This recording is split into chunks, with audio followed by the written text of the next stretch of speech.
అంటే గొప్ప మందు.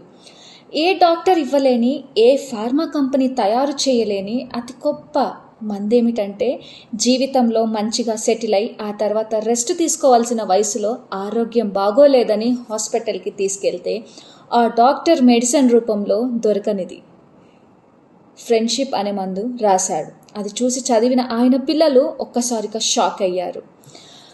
డాక్టర్ ఈ విధంగా వాళ్ళకి సమాధానం ఇచ్చాడు. మీ నాన్నగారు రిటైర్ అయ్యాక మీరందరూ ఆయన్ని ఇంటికి పెద్దరాయుడిగా చూసేసి నోటికి ప్లాస్టర్లు వేసేశారు. ప్రతి మనిషిలో ఒక వెలితి ఉంటుంది. దాని పేరే స్నేహం. దాన్ని కట్టేస్తే కంటి మీద కునుకు లేకపోవడం, మొహం మీద నవ్వు లేకపోవడం, కడుపుకు ఆకలి లేకపోవడం, వాళ్లకు నీరసం లాంటి అన్ని రోగాలు వస్తాయి అని హితబోధ చేశాడు. అందరికీ వాళ్ళు షాక్ అయ్యారు.